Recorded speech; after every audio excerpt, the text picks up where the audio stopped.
Hola, ¿qué tal? Muy buenas a todos. Vamos a empezar con el webinar tan interesante que tenemos previsto para ahora, para las 6:30, que ya es la hora.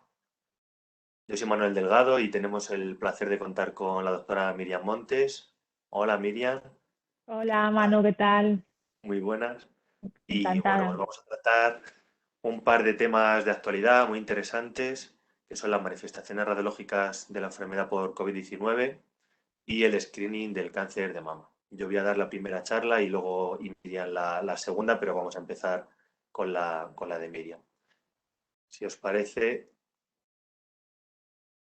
pues me presento. Yo soy Manuel Delgado, soy médico radiólogo del Hospital 12 de Octubre de Madrid y también colaboro en el Hospital La Luz y en el Hospital Moncloa. Desde el principio que empecé la carrera de medicina, pues me ha interesado mucho la formación, la verdad, y he sido tutor de residentes en el Hospital de Getafe y posteriormente ahora en el 12 de octubre. Y también he sido profesor colaborador de la Facultad de Medicina de la Universidad Europea y actualmente de la Universidad Complutense de Madrid. Y bueno, pues como decía antes, tenemos el placer de poder disfrutar de la doctora Miriam Montes, que es radióloga también, es especialista en patología mamaria, es radióloga del sistema de PRECAM, del programa de detección precoz del cáncer de mama de la Comunidad de Madrid, es radióloga del Hospital Clínico San Carlos de Madrid y también de la sección de mamografía de Nuestra Señora del Rosario. Y además es profesora colaboradora docente en el máster de patología mamaria de la Universidad Complutense de Madrid. Mientras se va conectando la gente, pues aprovecho para contaros este máster en imagen clínica y ecografía que está desarrollando la Academia MIR con la colaboración de la Universidad de Distancia de Madrid, de la UDIMA. Y bueno, el título del máster es Máster en Imagen Clínica y Ecografía y de dónde sale de dónde nace este máster. Pues bueno, la radiología es una de las disciplinas médicas que más ha evolucionado en los últimos años y esto pues obliga a una formación continuada de los radiólogos y también del resto de profesionales médicos. Por lo tanto, en este máster pues queremos hablar de la radiología, pero desde un punto de vista práctico y clínico, para que no sirva solo para los radiólogos, sino para cualquier médico que le pueda interesar. Los avances tecnológicos en las diferentes modalidades de imagen y la inteligencia artificial que se está desarrollando a pasos agigantados y que ya cada vez vemos que se está instaurando más en las técnicas de imagen radiológicas, pues hacen obligatoria esa formación continuada. También en los últimos años ha habido una gran expansión en el uso de los ultrasonidos y se está convirtiendo en una herramienta accesible a muchos especialistas médicos. Tenemos ecógrafos en los centros de salud, en las urgencias. La ecografía es una técnica inocua para el paciente, relativamente barata y muy operador dependiente, por lo tanto también es imprescindible la formación en este campo.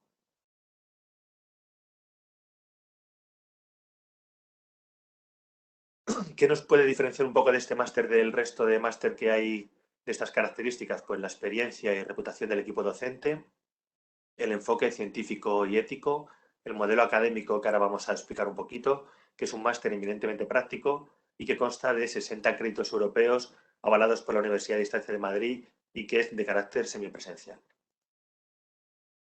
Los bloques que tenemos, pues en el primer bloque es de las clases teóricas, que son clases online impartidas fundamentalmente por radiólogos, aunque también hay especialistas de otras especialidades, como por ejemplo pues, cardiólogos, neurólogos, digestivos. Y bueno, las clases teóricas se dividen en unas bases físicas, radiología torácica, radiología de urgencias y del paciente politraumatizado. El siguiente módulo es el de radiología del abdomen, neuroimagen y radiología ósea. Y el último bloque de clases teóricas, imagen de la mujer, radiología pediátrica y procedimientos intervencionistas básicos. La parte de la ecografía, como decía, pues merece mención aparte. Hay 25 horas de clases teóricas que son clases online grabadas por radiólogos y luego clases prácticas, que hay dos modalidades. Una es en ecógrafos que tenemos en la academia, en las cuales en grupos de 5 o 6 personas con un radiólogo vemos cómo es un poco el manejo de los equipos, de los diferentes tipos de traductor y realizamos ecografías. Y luego existe la posibilidad de hacer prácticas en diferentes hospitales que tienen acuerdos con la Academia AMIR. Y por último, pues seminarios prácticos online, tutorías personalizadas y el trabajo fin de máster que desarrolla el alumno con la guía del tutor.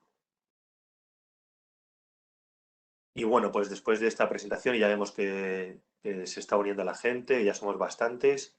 Pues vamos a empezar con la presentación de Miriam, que nos va a hablar del Screening Mamario.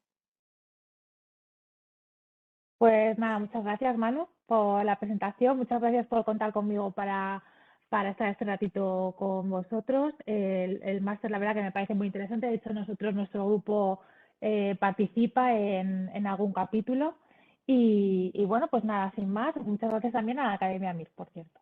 Vamos a hablar un poquito del cribado, ¿vale? Es un tema pues un poco complejo, aunque no lo parezca, porque bueno, pues al final tenemos muchas técnicas disponibles y bueno, pues hay que saber bien qué es lo que tenemos que hacer. Y yo como es complejo de resumir, el objetivo de este ratito que voy a estar con vosotros va a ser pues hablar un poco de las pruebas que podemos utilizar en el cribado y cuál sería el papel de cada prueba, ¿no? Vamos a hablar del objetivo del cribado, que lo tenemos que saber todos los radiólogos que nos dedicamos al cribado del cáncer de mama, también el resto de médicos, ginecólogos, médicos de atención primaria, que estamos muy implicados. Hay que definir para comenzar también cuáles son los grupos de riesgo de mujeres a las que hay que hacer cribado y luego pues qué papel va a tener cada técnica en cada grupo de riesgo. Vamos allá. Los objetivos que tenemos que tener claros, lo primero es que vamos a tratar a mujeres, vamos a hacer unas pruebas a mujeres asintomáticas, ¿vale? No tienen ningún síntoma.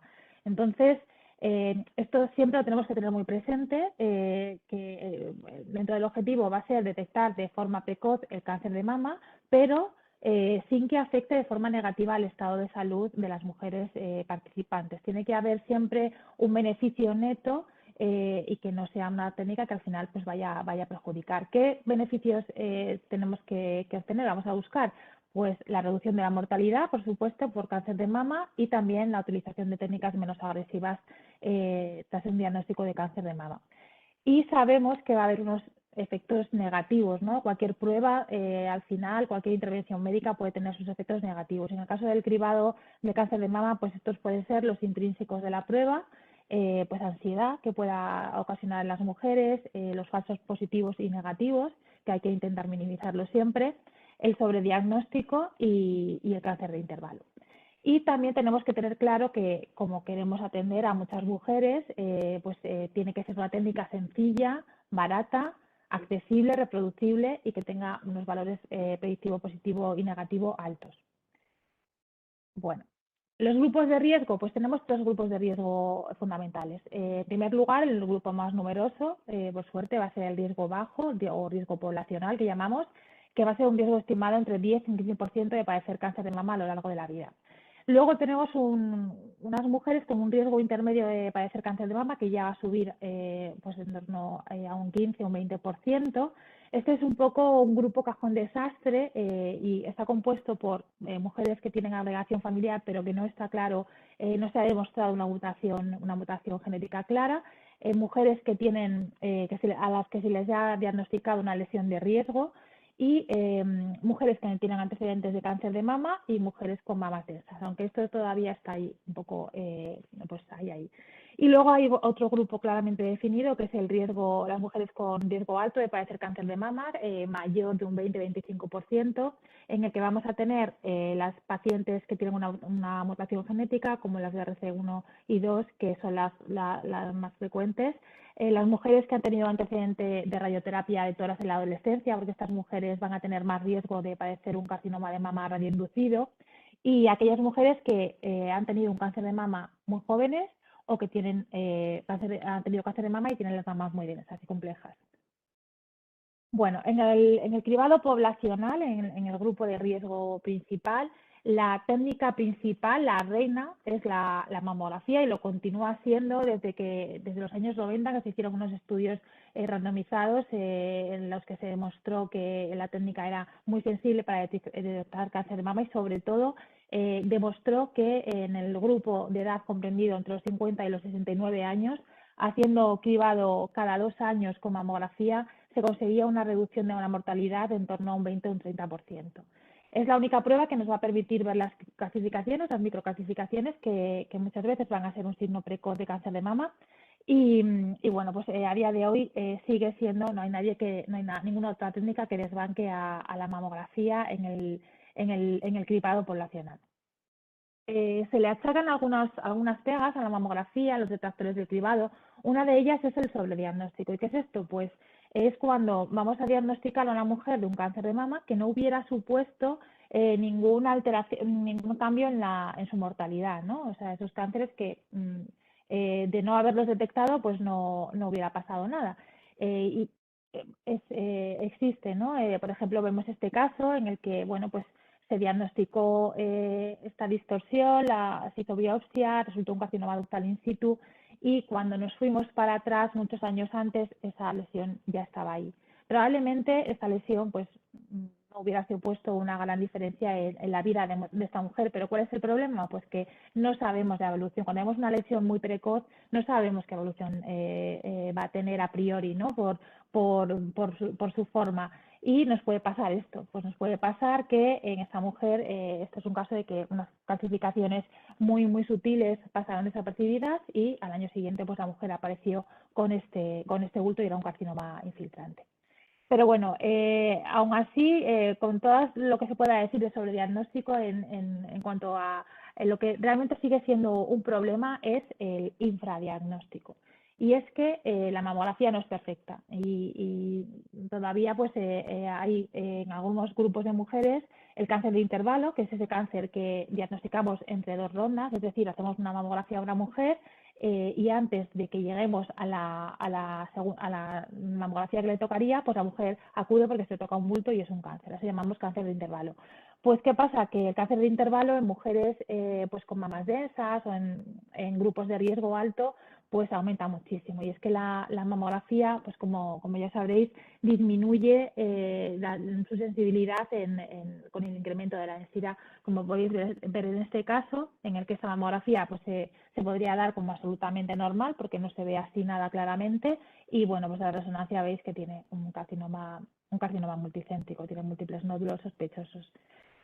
Pues con todo esto, vale, tenemos la mamografía, no es una técnica perfecta, vemos que hay algunas mujeres en las que se queda corto el cribado con mamografía. Tenemos múltiples técnicas más, por ejemplo la tomosíntesis es una técnica pues relativamente novedosa, ¿no? Aunque ya está bastante establecida. Tenemos también la ecografía, que no es nueva, la ABUS, la ecografía automática sí que es más novedosa. Tenemos la resonancia magnética y también de unos años para acá la mamografía con contraste. Bueno, pues vamos a ver cuál es el papel de cada técnica esa, qué podría suponer de beneficio el suplementar el cribado con alguna de estas técnicas. Bueno, la tomosíntesis fue aprobada por la FDA en el 2011 y bueno, pues aumenta un poquito el tiempo de lectura. La verdad que yo creo que los compañeros que ya trabajen con tomosíntesis quizás están de acuerdo conmigo que al final no está ese aumento de lectura porque te resuelve un montón de dudas, te hace hacer menos ecografía complementaria, menos proyecciones adicionales, con lo cual al final queda bastante compensado. Y no debería aumentar la dosis que damos, porque sí que aumenta lo que es la tomosíntesis en sí, pero si trabajáramos con imagen sintetizada, pues ese aumento de dosis no sería tan importante y eso es algo que hay que tenerlo muy en cuenta, ya que tratamos a mujeres sanas y el tema de la dosis, aunque sea poquita, pues hay que tenerlo en cuenta. Los ensayos que se han realizado, pues lo que se ve es que la tomosíntesis aumenta la detección de cáncer de mama respecto a la mamografía convencional y además también es importante que disminuye las rellamadas y los falsos positivos. Pero bueno, queda ese problemita del tema de la dosis, ¿no? Y todavía la mamografía sintetizada no está tan aprobada, no está tan consolidada como para utilizarla en el cribado. Tenemos también la ecografía, es una técnica en la que estamos muy acostumbrados los radiólogos de mama, la que confiamos mucho. Es una técnica barata, disponible, bien tolerada, que además no supone ni radiaciones ionizantes ni contrastes, parece todo ventajas. Y es verdad que los estudios que se han realizado sí que detecta más cánceres de mama, si lo sumamos a la mamografía, sobre todo en mujeres con mamas densas, pero a costa de aumentar las rellamadas y los falsos positivos, y eso no es lo deseable en un cribado. Comparando las dos técnicas, ecografía y tomosíntesis, pues tiene esa pequeña pega la ecografía, que sí que aumenta las rellamadas.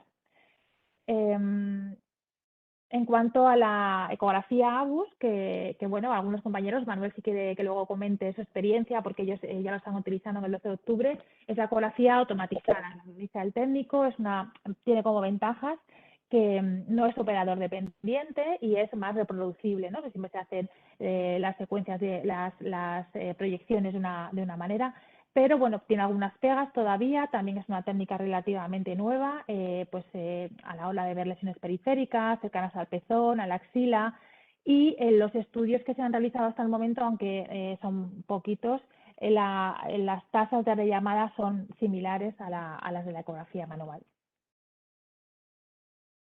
Vamos a pasar.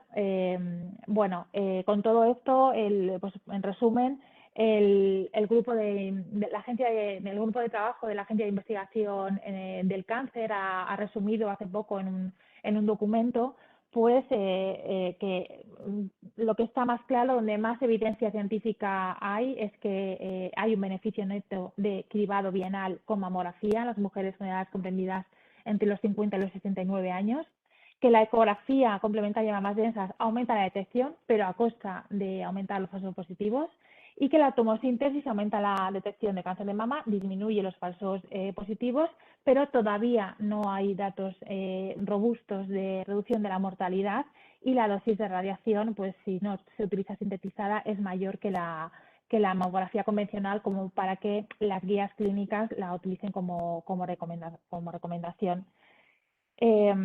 ¿Qué más técnicas tenemos? Bueno, pues tenemos la mamografía con contraste, que es relativamente novedosa, que es como una mamografía que además nos va a aportar pues una información funcional gracias a eso que nos aporta, pues esa introducción de contraste iodado, que nos va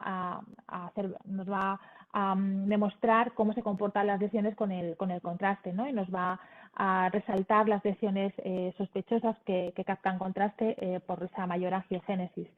En cuanto, bueno, pues se ha demostrado los últimos artículos y que se han realizado demuestran tasas de sensibilidad y especificidad, muy altas, similares a la resonancia, pero es más barata, es mejor tolerada y, por supuesto, más disponible que la RM, porque, bueno, pues para hacer mamo con contraste lo único que necesitas es un mamógrafo, y al final el mamógrafo es más más barato y más disponible. En el cribado, hasta el momento, pues hay poca evidencia, y lo que sí que demuestran algunos estudios es que puede superar la tasa de detección de cáncer, puede aumentarla y también disminuir las rellamadas. Pero bueno, pues sí que es verdad que al final pues es una técnica en la que introduces un contraste, coges una vía. Parece que sí que puede tener su protagonismo, no en el cribado en una primera fase, pero sí en las revelaciones. Y, por supuesto, pues nos queda la resonancia de mama. La resonancia de mama es una técnica independiente completamente de la densidad mamaria, que no supone radiaciones ionizantes, aunque bueno, sí que se introduce un contraste gadolíneo que no es absolutamente inocuo. Es la técnica más sensible para la detección de cáncer de mama. La RM detecta más cánceres y en un estadio más temprano que la mamografía, pero pues es una técnica más compleja, más cara y menos accesible. No podemos realizar resonancia, obviamente, a todas las mujeres en cribado poblacional. Se realizaron varios estudios de cohortes en Europa, en Canadá, en Estados Unidos, donde se comprobó el cribado con RM anual o con mamografía en mujeres con alto riesgo de cáncer de mama. Y lo que se vio es que cuando con mamografía la tasa de cáncer de intervalo en estas mujeres era de hasta un 50%, que bueno, es un porcentaje altísimo. Siempre que en el cribado se intenta, siempre tiene que ser menos del 10% de la tasa de cáncer de intervalo, porque si no es como no estamos haciendo nada, ¿no? Pues la resonancia demostró que mantenía la tasa de cáncer de intervalo en este grupo de mujeres inferior al 10% y a partir de ahí ya se estableció la resonancia como técnica de cribado en mujeres de alto riesgo. Está claro que detecta cáncer significativamente más pequeño y con menor invasión linfática que la mamografía. Ahora lo que queda por ver es que parece que podría haber también un beneficio en estas mujeres con riesgo intermedio, también en las mamas densas. En este ensayo, en el trial, pues se ha demostrado que el cáncer de intervalo con mamografía respecto con resonancia era el doble. Y bueno, pues lo que se está intentando, el problema de la resonancia sigue siendo la poca disponibilidad, el tiempo de sala, tiempo de médico y pues probablemente pues con el desarrollo de protocolos abreviados que nos permitan hacer resonancia en menos tiempo, pues se pueda ofrecer a las mujeres con riesgo intermedio en un futuro. Bueno, eso es un poco para un resumen de lo que se viene haciendo, ¿no? El tema de las mamas densas adquiere cada vez más importancia. Hay muchísimas publicaciones que están, pues, con el objetivo es ver si se hace un cribado más personalizado, ¿no? Porque realmente en el cribado poblacional estamos tratando de la misma manera a una mujer con una mama grasa, la que la mamografía tiene muy alta sensibilidad, que a una mujer con una mama densa en la que, bueno, pues te quedas muy corto con la mamografía. Y bueno, pues lo que se ha visto es que todas las técnicas, o ecografía, el sumar la ecografía o la tomosíntesis o la resonancia o la mamografía con contraste, aumenta la tasa de detección de cáncer de mama en estas mujeres respecto a la mamografía convencional, pero, como os decía, a costa de más rellamadas con la ecografía, a costa de un poquito más de dosis con la tomosíntesis y pues bueno, la que claramente pues aumenta mucho la tasa de detección es la resonancia magnética, pero claro, a costa de que es una técnica poco disponible que no se puede ofrecer a todas las mujeres. Bueno, con todo esto, algo claro, ¿no? ¿Cómo seguimos? Pues en el cribado poblacional seguimos de momento igual. Las guías clínicas actuales siguen recomendando cribado cada 2 años con mamografía, con edades comprendidas entre los 50 y los 69 años. En Estados Unidos empiezan antes el cribado y cada año. Algunas guías ya empiezan a decir, no recomendado, pero sí como pues, que se puede hacer tomosíntesis si está disponible. Y en cuanto al riesgo intermedio, pues sí que se recomienda mamografía anual e incluso ya pues en algunas guías se recomienda RM, que se puede añadir RM en mujeres tratadas de cáncer de mama que tienen un riesgo de recurrencia alto cuando se les hace una plataforma genómica y el riesgo es alto, como aquellas, por ejemplo, con cirugía conservadora, menores de 40 años, que tuvieron afectación ganglionar y receptores estrogénicos negativos sin tratamiento con radioterapia posterior. También en mujeres tratadas de cáncer de mama con riesgo genético constatado, aunque sea solamente agregación familiar, pero que vengan de una unidad de consejo genético con ese riesgo de intermedio. Y en algunas guías también se incluyen a pacientes con diagnóstico previo de carcinoma lobular in situ, sobre todo si además asocian pues, otros factores de riesgo. En alto riesgo, pues la recomendación es resonancia anual a partir de los 25 años. En portadoras de BRCA1 se puede considerar no empezar el cribado mamográfico anual hasta los 40 años, en el resto a partir de los 30 años. Esto es porque se ha visto que las mujeres con portadoras de BRCA1 suelen debutar, los cánceres no suelen debutar con calcificaciones y son más susceptibles a las radiaciones ionizantes. Bueno, conclusión. Bueno, espero que por lo menos hayan quedado algunas cositas claras. La mamografía a día de hoy en el cribado de cáncer de mama sigue siendo la técnica principal, pero se queda corta en algunos grupos de riesgo y en mujeres con mamas densas. La resonancia magnética es la prueba principal en alto riesgo desde los 25 años. Parece que la mamografía con contraste va a poder tener un papel pues en las revaluaciones derivadas del cribado. Y pues queda todavía esa pregunta, ¿no? Que nos seguimos haciendo los radiólogos desde hace ya unos cuantos años, pues, el ir hacia un cribado personalizado, en el suplementar ese cribado, aparte de la mamografía, con otras técnicas en esas mujeres que haga falta y en las que no, y para ello pues siguen haciendo falta todavía más evidencia científica sobre datos de reducción de la mortalidad con tomosíntesis y pues ver si los protocolos abreviados dan los mismos resultados que la resonancia completa. Y nada, esto es todo. Si tenéis alguna duda, luego después de la exposición de Manu, pues las vamos resolviendo. Voy a pasar el testigo a Manu.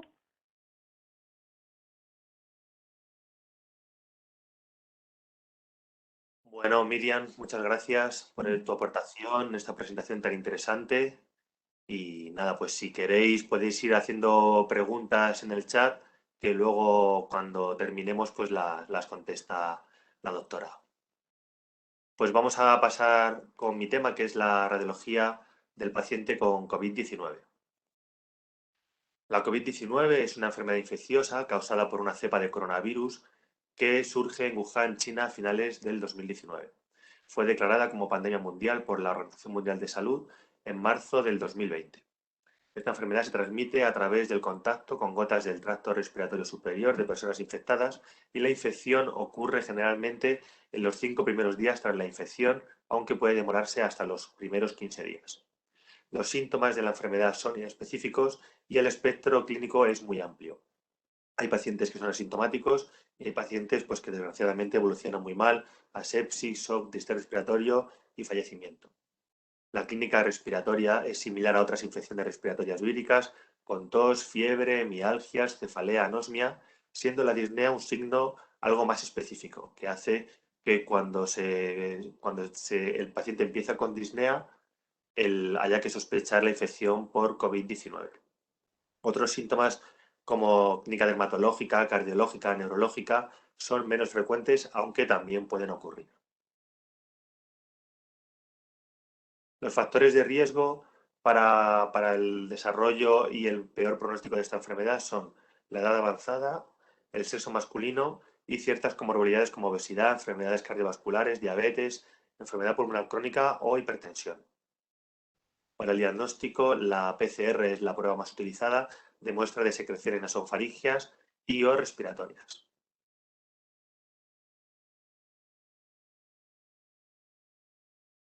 Para el diagnóstico hay que tener en cuenta que las pruebas radiológicas no deben emplearse como base en la detección de la enfermedad, sino que deben reservarse para el apoyo del diagnóstico, para determinar la gravedad de la enfermedad, para ayuda en la guía del tratamiento, para valorar la respuesta terapéutica y para evaluar posibles complicaciones. Para ello, pues el estudio óptimo, la radiografía de tórax bien hecha, es el paciente en hiperestación y hacer dos proyecciones, una PA y una lateral. Aunque es verdad que la proyección portátil anteroposterior nos permite ciertas cosas que no podemos hacer con el paciente en hiperestación, que es, por ejemplo, ayudar a la menor propagación de la enfermedad.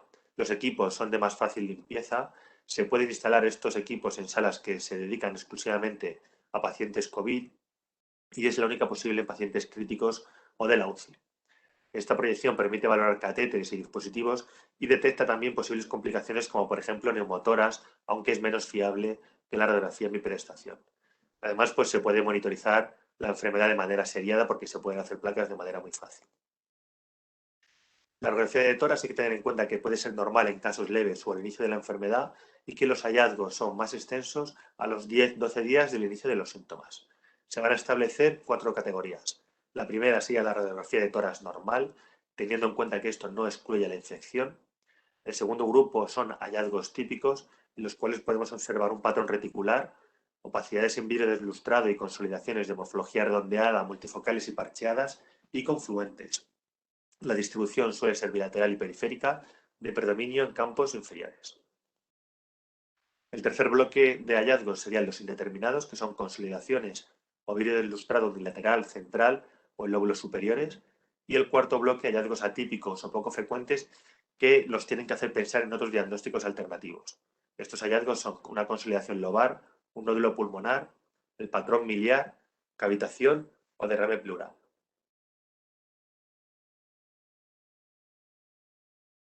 En esta paciente vemos que es una mujer de 18 años con clínica sospechosa de COVID-19, donde vemos en la radiografía un aumento de densidad bilateral y simétrico en los campos medios que corresponde a la elevada densidad por la silueta mamaria.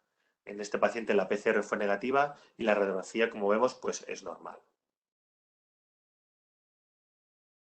También hay que tener en cuenta la inspiración que realiza el paciente cuando se hace la proyección. Por ejemplo, en la imagen de la izquierda vemos un aumento de tamaño de la silueta cardiomediasténica y un patrón reticular intersticial periliar. Y luego vemos que este es el mismo paciente, en la imagen de la derecha, el mismo paciente en una proyección igual, posterior anterior, pero que ha inspirado más aire, y vemos que la silueta cardíaca es de morfología normal y que no existen alteraciones parenquimatosas. Por tanto, estamos también ante un estudio normal. Esta paciente tiene 26 años, con disnea PCR positiva y en la primera radiografía del día 1, cuando acude a urgencias, vemos que hay un patrón intersticial, reticular de predominio periférico y bivasal. En el día 3 vemos que el paciente ha evolucionado mal, tiene una sonda nasogástrica, está intubado y vemos como esas opacidades han ido aumentando y están de manera periférica, bilateral, más evidente en los campos pulmonares inferiores, aunque en el emitórax izquierdo también tienen el lóbulo superior, o sea que evolucionó bastante mal, pero con unos hallazgos típicos, y vemos posteriormente a los 3 meses como ya la radiografía es normal. Otro ejemplo de hallazgos típicos, opacidades periféricas de predominio bivasal y periférico con disminución del volumen inspiratorio. Vemos que el patrón típico es el mismo y se repite de manera muy frecuente y se ha visto en muchísimos pacientes a lo largo de esta pandemia.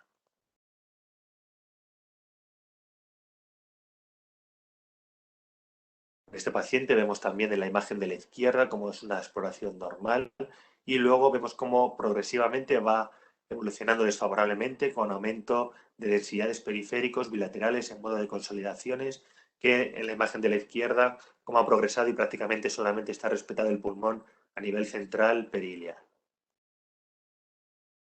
Pasamos a los hallazgos indeterminados, como vemos en este ejemplo, una proyección PA en un paciente donde vemos una opacidad en la base pulmonar derecha señalada con la flecha, que es verdad que está superpuesto con arcos costales, pero es un aumento de densidad real en un paciente con PCR positivo, cuya única afectación parenquimatosa pulmonar fue ese aumento de densidad en el lóbulo inferior derecho. Otro hallazgo indeterminado es este aumento de densidad periliar izquierdo de morfología pseudonodular que se localiza en el lóbulo superior izquierdo, que también era el único hallazgo presente en un paciente con PCR positiva y que posteriormente desapareció después de la clínica infecciosa. Los hallazgos atípicos, como hemos comentado, son aquellos que nos tienen que hacer pensar en otros diagnósticos alternativos. Por ejemplo, es una consolidación lobar, el lóbulo medio, que está delimitada cranealmente por la cisura menor y que sería un hallazgo que no es el típico que debemos encontrar en un paciente con COVID-19. O, por ejemplo, un patrón miliar, donde vemos múltiples nódulos con distribución difusa y bilateral de predominio también central. Es un patrón miliar que es más típico de otras enfermedades como la tuberculosis, pero que no es tan frecuente en el COVID-19. A modo de resumen, vamos a repasar los hallazgos típicos: el patrón reticular, las opacidades en vidrio ilustrado, consolidaciones parenquimatosas, con distribución periférica, multifocal y bilateral, que puede ser parcheada pero que también tiende a la confluencia y que suele tener morfología redondeada. La localización predominante es en los campos inferiores y posteriormente puede ir evolucionando a enfermedad difusa. Como diagnóstico diferencial hay que plantearse la neumonía organizada, reacciones a tóxicos, el síndrome de distrés respiratorio del adulto y otras infecciones víricas. Bueno, ya hemos repasado los hallazgos típicos en la placa de tórax. Vamos a ver ahora hablar un poquito del TAC en el paciente con COVID-19. Esta prueba es muy importante porque es la prueba de imagen más sensible para detectar COVID-19. Tiene una sensibilidad hasta del 97%. Incluso se ha descrito que la sensibilidad es mayor que la PCR. En los 2 primeros días, hasta el 50% de los pacientes muestra lesiones parenquimatosas en el TAC y esto evoluciona cuando ya pasan 3 o 5 días a más del 90% de los pacientes. La Sociedad Española de Radiología de Urgencias establece 4 indicaciones para realizar TAC en un paciente con coronavirus. La primera indicación sería cuando hay una discrepancia clínica analítica radiológica. Esto, por ejemplo, pues puede ser un paciente que está grave clínicamente, que tiene una alta sospecha de infección, pero que la radiografía de tórax es normal y la PCR es negativa o no concluyente. Pues ahí estaría indicado hacer un escáner. Segundo bloque de pacientes serían pacientes COVID confirmados que tienen un empeoramiento clínico o que la analítica hace sospechar otras complicaciones, como por ejemplo el TEP, sobreinfección o que aparezca derrame pleural.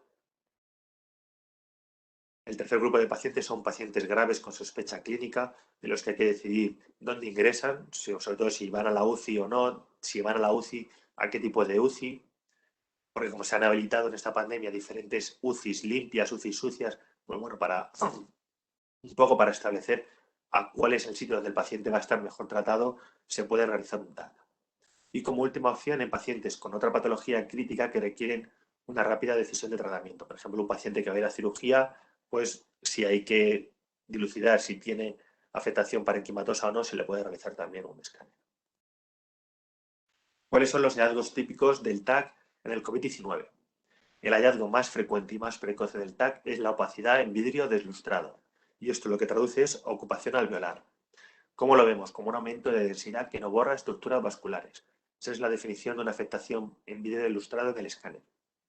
En este ejemplo, vemos las flechas azules como señalan una afectación parenquimatosa en los segmentos posteriores que es sutil, o sea, que no es como una consolidación, como veremos más adelante, y que deja ver las estructuras vasculares a su través. Eso sería una afectación en vidrio ilustrado típica. Aquí vemos un paciente con una radiografía de tórax donde vemos una afectación parenquimatosa, que aquí en este caso también está afectando a los lóbulos superiores, periférica y bilateral, y vemos cómo en el escáner se corresponde con una afectación en vidrio ilustrado. Es un aumento de densidad fundamentalmente periférico, bilateral, que deja ver a su través esas imágenes serpiginosas lineales que corresponden a las estructuras vasculares. Ese es el hallazgo típico de afectación en vidrio ilustrado. El segundo el segundo patrón que aparece en estos pacientes es la consolidación parenquimatosa. Esto se define como un aumento de densidad que ya borra, no deja ver los vasos ni las paredes de la vía aérea. Es el segundo patrón en frecuencia y suele traducir evolución de la enfermedad.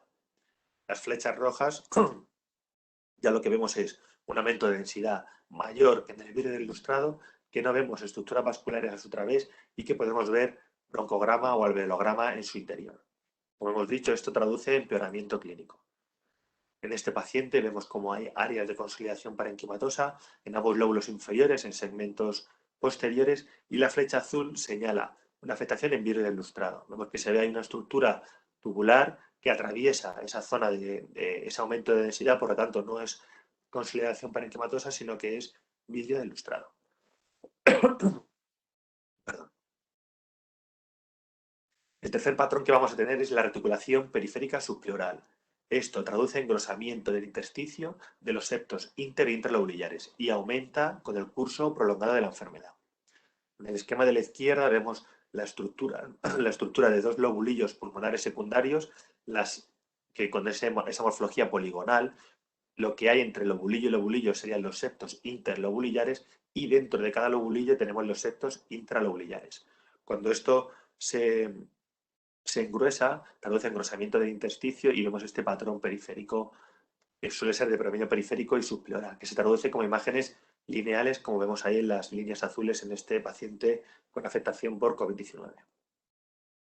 En estos otros dos casos vemos lo mismo, vemos finas líneas reticulares, morfología poligonal, periféricas, que traduce ese engrosamiento de los septos. Y el otro patrón que tenemos que conocer y que es el patrón empedrado o crazy paving es cuando hay engrosamiento de los septos sobre un área de vidrio de ilustrado. O sea, aquí se superponen los hallazgos del vidrio de ilustrado con las imágenes reticulares del engrosamiento de los septos. Esto traduce afectación alveolar y además hay inflamación del espacio intersticial. Por lo tanto, es un signo también de que la enfermedad no va bien, de que la enfermedad está progresando y además un signo de mal pronóstico. Ahí vemos en las imágenes señalado con flecha azul, pues un aumento de densidad que deja ver las estructuras vasculares, al cual se sobreañade ese patrón lineal reticular que corresponde al patrón reticular y por lo tanto los dos sumados es el patrón en empedrado. En estos dos ejemplos vemos en la imagen de la izquierda una afectación parenquimatosa en el lado izquierdo, señalado en el pulmón derecho, señalado con flecha roja, es una consolidación que no deja ver estructuras vasculares, y mientras en el lado derecho, señalado con flecha azul, vemos una afectación en empedrado, vidrio del lustrado con engrosamiento de los septos. Y en el paciente de la derecha vemos en el lado derecho afectación basal de consolidación parenquimatosa, y en el lado izquierdo en el tercio medio, una afectación en empedrado con aumento de la densidad que deja ver estructuras vasculares y patrón reticular. Vamos a ver 2 o 3 casos para un poco demostrar cómo se ve esta afectación y con esto ya terminaríamos. Este es un paciente de 78 años con antecedente de carcinoma de colon y próstata que ingresa con colangitis aguda y COVID. El paciente empieza con inestabilidad, con necesidad de oxígeno, taquicardia y disnea de mínimos esfuerzos, y por lo tanto se solicita un angioTAC para descartar TEP. En el angioTAC no se ven signos de TEP, pero sí vemos esa afectación señalada con la línea azul, una afectación parenquimatosa, pulmonar, de predominio en el lóbulo superior izquierdo, que es la zona en la que estamos, que tiene una afectación en vidrio ilustrado con engrosamiento de los septos. Por lo tanto, un patrón en empedrado, un patrón de crazy paving, que no vemos en la radiografía de tórax, pero que es congruente con su afectación por COVID-19. Aquí vemos otro paciente, el día 1, la imagen de la izquierda, vemos cómo hay una afectación extensa, con áreas de consolidación periférica, bilaterales, que evoluciona mal. Vemos en la imagen del medio, en el día 10, cómo esa afectación ya es prácticamente generalizada, vemos hemitoras, el paciente está intubado y con sonda nasogástrica. Y vemos en la imagen del día 14, en el TAC, cómo hay consolidaciones bivasales con zonas de derrame pleural, y la flecha azul que señala también zonas de afectación en empedrado. Y en este paciente vemos en la radiografía de tórax cómo hay un patrón alveolar con consolidaciones bivasales periféricas, que en el escáner se traduce en zonas de consolidación parenquimatosa en ambos segmentos posteriores y áreas de crazy paving, de empedrado, en el tercio medio del hemitórax izquierdo.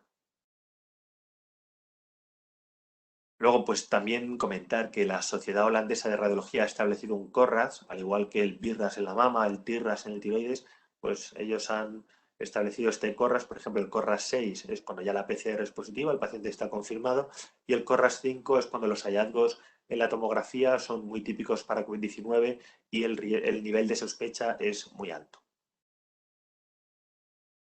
Complicaciones que podemos tener, pues vemos en la primera imagen de la izquierda una afectación parenquimatosa severa que prácticamente no respeta ninguna zona del pulmón.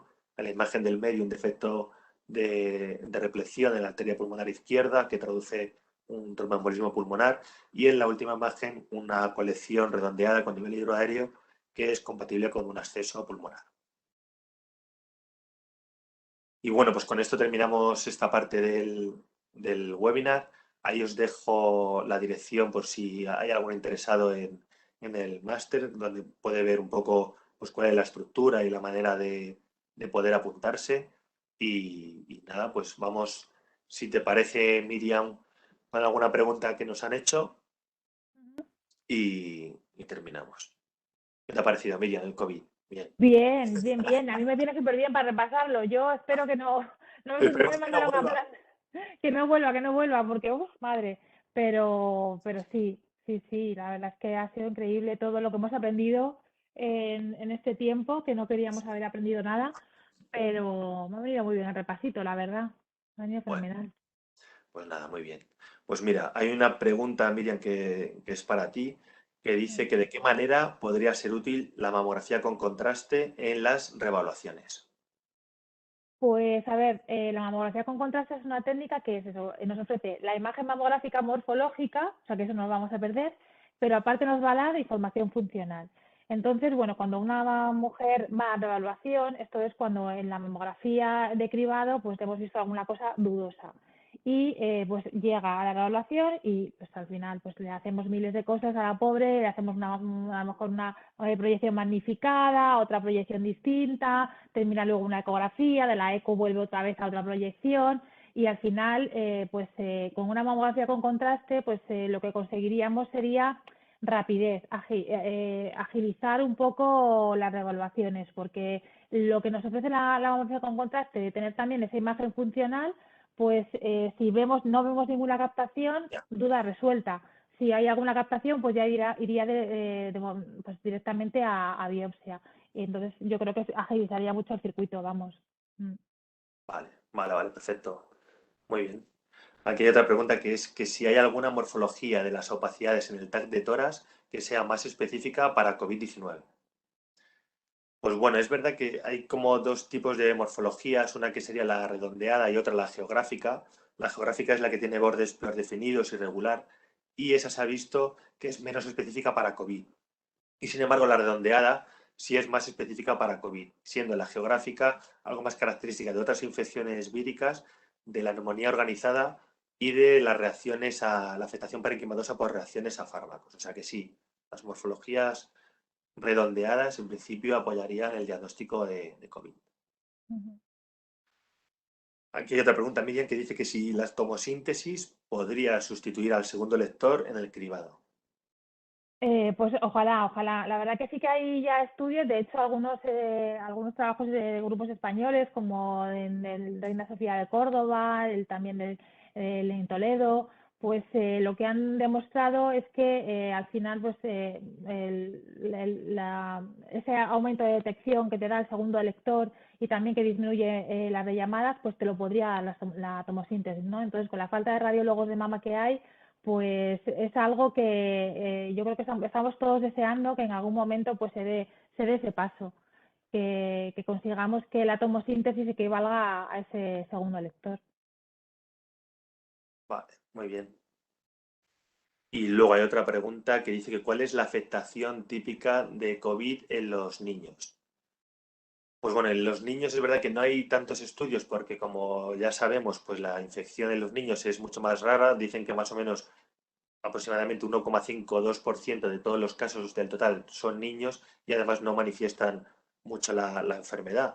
También sí que se ha visto que el patrón más típico es el de todos los virus, o sea que no hay una afectación radiológica que oriente más a la afectación por coronavirus, sino que lo que se suelen ver son engrosamientos peribronquiales, periliares, bilaterales, que es la afectación más típica de los niños cuando cogen un virus y tienen afectación pulmonar. Y luego también lo que se ha descrito es el síndrome multisistémico inflamatorio, que es un síndrome postviral que afecta a los niños y que sí es un síndrome que si tienen la mala suerte de que le toque a un niño, la verdad es que puede evolucionar. Pues hay casos de todo tipo. Hay niños con diarrea crónica, con fiebre, con debilidad generalizada y bueno, pues un síndrome raro y que está en estudio. No sé si hay alguna pregunta más. Pues nada, en principio ya estaría. Miriam, no sé si quieres comentar alguna cosa. Nosotros, pues bueno, decir que estos dos temas están incluidos en el máster que estamos también desarrollando, que tenemos la idea de que empezará sobre abril, mayo, y nada, pues que Miriam es profesora del máster, yo también, Entonces estamos y preparando la ecografía de mamá y está quedando genial el capítulo. muy bien. Pues nada, pues nos despedimos entonces, ¿no? Muy Cualquier bien. cosa, pues aquí podemos dar el correo perfectamente, o a través de Amir, pues se pueden poner en contacto con Claro, nosotros. cualquier duda que surja, pues que surja después de ver la presentación, como va a quedar grabada, pues nada, encantados de resolverla. Muchas gracias, Miriam, por participar con nosotros. Muchas Nada, gracias gracias a a todos los vosotros. asistentes, que es un placer poder, pues bueno, a nosotros nos sirve para repasar Sí, y es verdad. a que sí, y para escuchar, pues bueno, que al final escuchar a una persona como tú hablar de tu experiencia, pues aporta mucho y te lo agradecemos mucho y a los asistentes, pues también. Muy bien, Manu, pues nada, muchísimas gracias a vosotros también y nada, nos vemos Vale, para lo que queráis, hasta ¿vale? luego. Muchas gracias. Adiós. Chao.